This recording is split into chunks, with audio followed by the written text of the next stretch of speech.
السلام عليكم ورحمة الله. ازيكم يا احلى متابعين؟ عاملين ايه؟ النهارده معانا فيديو جديد وطريقة تدميس الفول.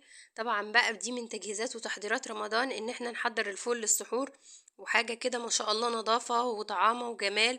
والفول كده ما شاء الله زي ما انتم شايفينه كهرمان، وهقولك ازاي يخلي لونه الفاتح الجميل ده، وازاي الفول يكون دايب معاكي كده وما ياخدش معاكي كمان وقت كتير في السوا، وهيطلع معاكي ما شاء الله ناجح. تابعي معايا الفيديو للآخر. ولو أول مرة تشوفي قناتي ياريت تشتركي في القناة وتفعلي الجرس عشان تشوفي كل جديد.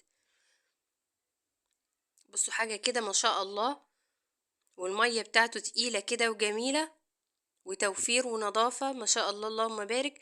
أنا من بعد ما اشتريت الفول من بره ولقيت اللي أنا لقيته فيه قلت عمري ما هشتريه تاني من بره أبدا.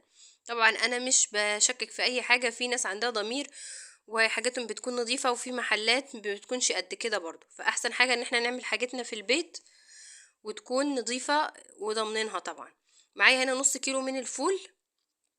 طبعا تجيبي نوع كويس، انا جايبه اللي هو النوع البلدي، ونقعته مدة 5 ساعات. 5 ساعات بس، ما تزوديش عن كده ولا تنقصي، لان لو زودتي القشرة في السوا هتلاقيها ناشفة قوي مش بتستوي، والفول استوى من جوه والقشرة لسه. ف5 ساعات بس هو النقع. تمام. معايا 3 معالق كبيرة من العدس. طبعا انا نقعته 5 ساعات الفول، والعدس انا غسلاه في ساعتها مش بيتنقع ولا حاجة.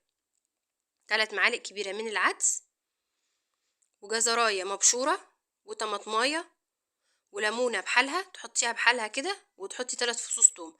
انا حطيت تحت نص كمية الفول، وفي النص شوية الحاجات اللي احنا قلنا عليهم دول، وبعد كده هغطي بقية كمية الفول.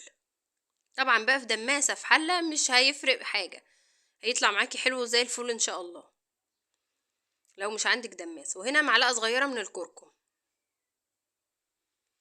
وهنضيف بقى عليه مية سخنة لحد كده قبل الغطا بشوية، لحد العلامة اللي هي ايه بعد الايد كده او الحلة، يعني قرب تلتين الحلة كده تكوني مغطية الفول تلتين الحلة مية سخنة. طبعا ما تكونش واصلة للاخر قوي عشان لما يفور وكده، اما يغلي على النار ويفور. اهي مية سخنة.